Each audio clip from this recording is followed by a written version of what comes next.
Hi friend, कशा आहात सर्वजण? निश्चित मजेत असाल, असेच मजेत राहा. तर आज आपल्या नवीन व्हिडिओमध्ये तुमच्या सर्वांचं खूप खूप स्वागत आहे. तर आज मला खूप आनंद झालेला आहे. आत्ताच जस्ट मी व्हिडिओ पाहिला पूनमताई आणि निलेश दादाचा. तर निलेश दादा पूनमताईला आणायला गेलेले आहेत. ऐकून खरंच खूप छान वाटलं. आणि पूनमताईही त्यांच्यासोबत येण्यास तयार झालेले आहे, निघाले आहे.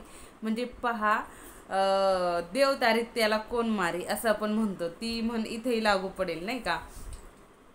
म्हणजे कसं आहे, खूप जणांनी भांडणाचा वेगवेगळ्या प्रकारे अर्थ घेण्याचा प्रयत्न केला, धचा म करण्याचा प्रयत्न केला, भांडणं तोडण्याचा म्हणजे भांडणं अजून कशी वाढतील, कशी लावता येतील, आग अजून कशी भडकावता येईल, खूप प्रयत्न केला. पण म्हणतात ना, ज्यांचं प्रेम खरं असतं त्यांना कोणीही वेगळं किंवा अलग करू शकत नाही.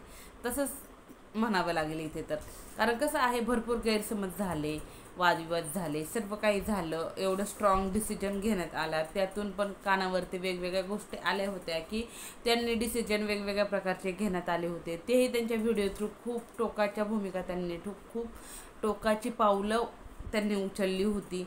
पण त्यातून पण देवानी, घरच्यांनी आणि विशेषतः आपले शंकर नाना त्यांनी खूप छान प्रकारे ताईला समजून सांगितलं, निलेश दादाला समजून सांगितलं. त्याच्यामुळे त्यांनी त्यांचा डिसिजन चेंज केला आणि पुन्हा एकदा नवीन सुखाने संसार करण्यास आता ते सुरुवात करत आहेत. खरंच हे ऐकून खरंच खूप खूप म्हणजे खूप छान वाटलं की म्हणजे नानांच्या रूपाने त्यांना एक प्रत्यक्ष देव भेटला असं म्हटलं तरी हरकत नाही. कारण कसं आहे, आजकाल कोणी कुणाला एवढं समजून सांगत नाही. आणि पहा, कधी कधी आपण म्हणतो ना, वेळे काढायला रक्ताची माणसंही साथ सोडून जातात. आणि रक्ताची माणसंही साथ द्यायला नकार देतात. त्या ठिकाणी दादा म्हणजे शंकर नाना जे आहेत, त्यांना मी दादा बोलते. तर नाना त्यांनी फोन केला, व्यवस्थित प्रकारे समजून सांगितलं. त्यांचे मतभेद होते, ते मतभेद वगैरे बाजूला ठेवून त्यांनी कॉल केला, व्यवस्थित समजून सांगितलं. आणि पूनमताईंनी कॉल रिसीव केला आणि त्यांच्या शब्दाला मान देऊन पुन्हा एकदा विचार करून आणि निलेश भाऊंना एक नवीन संधी देत आहेत त्या, की बाबा त्या पुन्हा जात आहेत. म्हणजे त्यांनी पण रक्ताच्या नात्याला तर मान दिलाच, पण मानलेल्या नात्याला पण एक भाऊ मानलं होतं त्यांनी नानांना. तर त्यांच्या पण शब्दाला मान दिला. त्याच्यामुळं खरंच आज खूप छान वाटलं की पहा, जगामध्ये म्हणजे अशीही नाती आहेत की रक्ताची नसेल ना तरी पण चालतं, पण वेळ प्रसंगी धावून येतात ना, तीच खरी नाती आणि तोच खरा मित्र.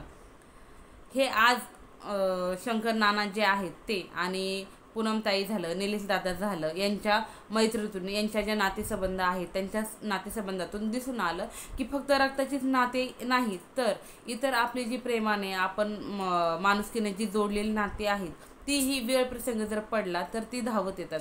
पैसा पाणी कोण कुणाचं नसतं. फक्त आपण प्रेमाने जे काही बोलतो, प्रेमाने आपण कसं बोलतो, कुणाला आपण किती जवळचं मानतो, त्या व्यक्तीशी आपण कसं वागतो, याच्यावरती आपले नातेसंबंध जोडले जातात. काही लोकांचं कसं असतं, जिकडं घुगऱ्या तिकडं उदे अशी करणारे लोक असतात. आपल्या तोंडावरती आपल्याबरोबर रडून हे करतात, आपलं ऐकतात. आपण जे काही सांगतोय आपलं दुःख ते रडून ऐकतात. आणि आपल्या पाठीमागे जाऊन ती लोक काय करतात, जगाला किंवा इतर जे त्यांचे म्हणजे विश्वासातले असतील किंवा त्यांचे फ्रेंड सर्कल असेल, तिथे जाऊन आपल्याबद्दलच जे आपल्याबरोबर रडून ऐकले ते त्यांना अगदी हसू सांगतात, टिंगल्या घेऊ आपले सांगतात. पण हे जे नातं आहे, हे जे नातं यांनी म्हणजे आपल्याला दाखवलं आहे, हे जे नातं आपण यांचं पाहिलेलं आहे, हे बघा, वेळ प्रसंग त्यांचा कसा होता, काहीतरी वादविवाद, काहीतरी त्यांच्यामध्ये मिसअंडरस्टँडिंग झालं होतं, म्हणून थोडीशी ते दूर गेले होते एकमेकांपासून. पण वेळ प्रसंग असा आला, म्हणजे इतकं टोकाचं डिसिजन ते दोघंही घेणार होते, पण त्यावेळेस ते त्या दादांना समजलं. त्या दादांनी अक्षरशः कॉल केला. त्यांची जी तगमग होती ती तगमग त्यांनी ह्या दोघांना पण पटवून दिली आणि त्या दोघांनाही पटलं की बाबा आपण कुठंतरी चुकतोय. म्हणून त्यांनी काय केलं, त्यांचा डिसिजन चेंज केला. निलेश दादांनी यांची माफी मागितली, पूनमताईची माफी मागितली. तसंच पूनमताई पण त्यांनाही समजलं की बाबा आपण पण कुठंतरी चुकतोय, आपण एवढ्या टोकाचा डिसिजन घ्यायची गरज नव्हती. त्याचप्रमाणे पूजाताई झालं, पुन्हा हनुमंत दादा झालं, हेही वेळोवेळी त्यांना खूप छान प्रकारे समजून सांगत होते की पूनम तू घरी ये, जे काही झाले ते आपण बसून सॉल्व करू. घर आहे म्हणल्यावर थोडेफार वादविवाद होत राहतात, पण त्यासाठी एवढा मोठा टोकाचा डिसिजन घेणं हे चुकीचं आहे. आणि त्याच प्रकारे त्यांची पूनमताईची आजी आहे, पुन्हा वडील वगैरे आहेत, त्यांनी पण पूनमताईला खूप छान प्रकारे समजून सांगितलं की बाळा असं नसतं का, तुटल्याने तुटतं, जोडल्याने जोडतं. म्हणजे त्यांना सांगायचं काय होतं की विनाकारण वादविवाद भांडणं करून काहीच होत नाही, काहीच साध्य होत नाही. तेच जर आपण शांतपणे प्रेमाने जर एकमेकांना समजून जर घेतलं तर ते भांडणं, जे काही वादविवाद आहे, जे काही गैरसमज आहे, ते जिथलं तिथं स्टॉप होतात. जेणे म्हणजे मला असं म्हणायचं आहे, आपण जर एखादा प्रॉब्लेम आहे किंवा एखादं भांडण आहे किंवा एखादं मिसअंडरस्टँडिंग झालेलं आहे, गैरसमज झालं आहे, आपण त्यापासून जर दूर जर पळालो तर काय होतं, ते गैरसमज अजून वाढत जातात, अजून वाढत जातात. ती पण व्यक्ती आपल्या समोर येते, आपण पण त्या व्यक्तीच्या समोर जातो. पण कसं असतं, त्या व्यक्तीच्या मनात पण आपल्याविषयी राग असतो आणि आपल्या मनात पण त्या व्यक्तीविषयी राग असतो. त्याच्यामुळे काय असतं, आपण म्हणतो जाऊ दे, आपली तर कुठं काही चूक नाही, आपण का माफी मागायची, आपण का सॉरी बोलायचं. त्याही व्यक्तीला वाटतं, त्या व्यक्तीला माहिती असतं ती कुठेतरी चुकली आहे, पण ती व्यक्ती काय बोलते, जाऊ दे, याच्यामध्ये जास्तच अभिमान आहे, याला जास्तच आहे, तर मी तरी का म्हणून माफी मागू, असं असतं. मग हे असं जर केलं तर वादविवाद गैरसमज अजून वाढत जातात. आणि जी चांगली नाती असतात, जी प्रेमाने एकत्र आलेली असतात, ती नाती अशी थोडे थोडे गैरसमजाने असं थोडे जे काही आपले हे होतात, मिसअंडरस्टँडिंग होतात, त्याच्यामुळं खूप दूर जातात. आणि दूर जाऊन इव्हन कधी कधी तर काय होतं, फक्त दूरच नाही जाते, ही नाती कायमस्वरूपी तुटली पण जातात. पण हे त्याच्यावरचं सोल्युशन नाही.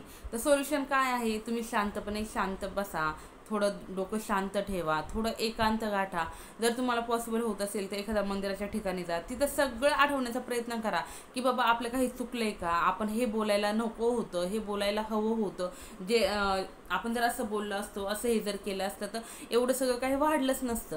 हे जर आपण जर बारकाईनेपणे जर विचार जर केला तर वादविवाद वाढणारच नाहीत. तेच तुम्ही आता ऑब्झर्व केलं असेल, पूनमताई बाहेर पडली, घराच्या बाहेर मुलींना घेऊन पडली, तिने 3-4 दिवस बाहेर फिरली, बाहेर राहिली. पण तिला नंतर ज्यावेळेस ती मामांच्या घरी गेली, तिच्या मामींनी त्यांनी समजून सांगितलं, मामांनी समजून सांगितलं, त्याच्यानंतर ती तिच्या आईकडे तिकडे गेली, तिच्या आजीने, आईने, वडिलांनी, त्यांनी सगळ्यांनी समजून सांगितलं. त्याच्यानंतर तिला एक काय समजलं की बाबा आपण जर लवकरच जर इकडं आईकडं वगैरे किंवा मामांकडे वगैरे आलो असतं तर ह्या माणसांनी आपल्याला लवकरच समजून सांगितलं असतं की पूनम तू पण कुठेतरी चुकतीये, रागाचं कधीतरी पाणी करण्याची गरज असते. नेहमी तो राग जर धरून जर ठेवला काहीच उपयोग होत नाही. रागाचा विस्फोट होतो, कधी ना कधी त्याचा स्फोट होतो. त्याच्यामुळे राग धरून ठेवायचा नसतो, रागावरती नेहमी पाणी सोडायचं असतं. पाणी जर सोडलं तर कसं असतं, सगळं आनंद होतो. आणि राग जर धरून ठेवला तर तो धुसफुसत राहतो. म्हणजे आपण म्हणतो ना, एखादी आग आहे, ती आपण जर पूर्णपणे जर नाही भिजवली तर ती काय होते, सारखी धूर त्यातनं निघत असतो. म्हणजे ती कधी पेट घेईल याची काही गॅरंटी नसते. त्याच्यामुळे पूनमताई आणि निलेश दादा, तुम्हाला माझे हात जोडून एक नम्रतेची विनंती आहे, आता तुम्ही सर्व काही सोडून, सर्व काही विसरून पुन्हा एकत्र येत आहात, पण एकदा शांतपणे बसा. पूनमताई, पुन्हा निलेश भाऊ, अजून हनुमान दादा, पूजा वहिनी, तुम्ही सर्वजण एकत्र शांतपणे बसा. आणि काय मिसअंडरस्टँडिंग झाले असेल, काही गैरसमज झाले असेल तर ते जे काही झाले ते जिथल्या तिथं विसरून जावं, जेणेकरून तुमच्या मनामध्ये जो एकमेकांविषयी थोडाफार गैरसमज होता, थोडाफार राग होता, तो निघून जाईल. आणि पुन्हा तुम्ही पहिल्यासारखे आनंदाने, सुखाने आणि छान छान असे व्हिडिओ बनवा आणि जगाचं मनोरंजन करा. म्हणजे माझा सांगायचा उद्देश काय आहे की राग रुसवा हा जिथल्या तिथं सोडून द्या, तो मनात धरू नका आणि मस्त आनंदाने छान असे राहा. मुलांना, मुलींना व्यवस्थित छान असं शिक्षण द्या, समाजाचं पण मनोरंजन करा, प्रबोधन करा. आणि असा डिसिजन परत घेऊ नका. पूनमताई, तुम्हाला हात जोडून विनंती आहे, किती भांडणं हो, किती वादविवाद हो, पण एक लक्षात ठेवायचं, आपलं घर आपण कधीच सोडायचं नाही. काही हो, किती भांडणं हो, किती वादविवाद हो, काही हो, महिलांना सर्वांना माझे हात जोडून एक नम्रतेची विनंती आहे, कितीही राग येऊ, काहीही हो, पण आपण आपलं घर आणि आपल्या मुलांना सोडून कुठंच जायचं नसतं. कारण कसं आहे, घर म्हणजे निवारा असतो आणि मुलं म्हणजे आपली ताकद असतात, हो की नाही. आणि आपला नवरा झालं, आपली फॅमिली झाली, ही पण आपली सपोर्ट सिस्टीम असते, ही आपली ताकद असते. यांना सोडून आपण कुठंच लांब जाऊ शकत नाही. जरी गेलो तर रागामध्ये जातो आणि 2 दिवसांनी राग शांत झाला की आपल्याला असं वाटतं, अरे आपण कुठेतरी चुकलोय, आपण हे करायला नको होतं. त्याच्यासाठीच आधीच विचार करायचा. राग जर आला ना, थोडा वेळ स्वतःला द्या, थोडा वेळ समोरच्या व्यक्तींना पण द्या, की ते जिथं कुठे चुकले असतील त्यांना पण समजेल की बाबा आपण कुठेतरी चुकलेलो आहोत, आपण ह्या व्यक्तीला सॉरी बोललं पाहिजे. आणि आपल्याला पण समजलं पाहिजे की बाबा आपण पण कुठेतरी चुकलेलो आहोत, आपल्याकडनं पण काहीतरी चूक होत आहे. म्हणजे हे जर आपण आपल्याला आठवण्यामध्ये जर वेळ जर दिला तर आपलं काय होतं, जे काही गैरसमज झाले आहे, जो काही राग आलेला आहे, ते सर्व काही शांत होऊन जातं आणि विषय तिथं स्टॉप होतात. भांडणं वगैरे वादविवाद काहीच वाढत नाहीत आणि आनंदी असं सुखी कुटुंब आपल्याला पाहायला मिळतं. म्हणजे मला फक्त सांगण्याचा एकच उद्देश आहे, सर्व महिलांना, सर्व पुरुषांना, सर्व भावांना, बहिणींना आणि सर्व माझ्या वृद्ध आजी आजोबा सर्वांना, जे कोणी व्हिडिओ वगैरे पाहत असतील, इव्हन लहान मुलं पण पाहतात मला माहिती आहे, त्यांना पण एक विनंती आहे की आई बाबा, पुन्हा मम्मी पप्पा, आजी आजोबा कोणी जरी ओरडलं तरी पण कुणालाही उलटं फिरून बोलायचं नाही. जे काही बोलतात, जे काही करतात ते आपल्यासाठी, आपल्या भविष्यासाठी, आपल्याला चांगले संस्कार लागावे यासाठी बोलत असतात. म्हणून कुणाचाही थोडाफार जरी राग आला तरी उलटं फिरून बोलणं आजकालच्या पिढीमध्ये खूप पाहायला भेटतं की कोणी थोडं जरी बोललं तरी डोळे फिरवायचे, डोळे मोठे करायचे, मुरके मारायचे, मोठमोठ्याने ओरडायचं, हंबरडा फोडायचं, हॅं करत राहायचं. हे चुकीचं आहे. जे कोणी बोलतं हे तुमच्यासाठी बोलतं आणि जरा विचार करा की बाबा ते आपल्यासाठी काय काय करतात, काय काय नाही करत. हे सगळं जर आठवलं ना तर तुमच्या मनात पण आपले आईवडील झालं, मोठे झालं, आपले जे कोणी आहेत त्यांच्याविषयी आदर निर्माण होईल. आणि ते जर आदराने जर तुम्ही त्यांच्याशी बोलले, तुम्ही त्यांना थँक्यू, हाय, हॅलो, बाय, सॉरी, म्हणजे गुड जे शब्द आहेत, गुड वर्ड जे आहेत, सॉरी, एक्सक्यूज मी, थँक्यू, आपण हे जर बोललो, वेलकम वगैरे हे शब्द जर बोललो तर समोरच्यांना पण छान वाटतं. आणि वेळोवेळी थँक्यू, सॉरी हे छोटेसे शब्द आहेत, थँक्यू आणि सॉरी, पण हे बोलणं पण तितकंच इम्पॉर्टंट आहे. पण त्याच्यासाठी मला सर्वांना एक नम्रतेची विनंती आहे की तुम्ही तुमच्या डेली रुटीनमध्ये हे 2 शब्द ॲड जर केले तर जीवन एकदम आनंदी आणि सुखी समाधानी होईल. तर चला, आपला व्हिडिओ कसा वाटला हे कमेंटमध्ये नक्की सांगा.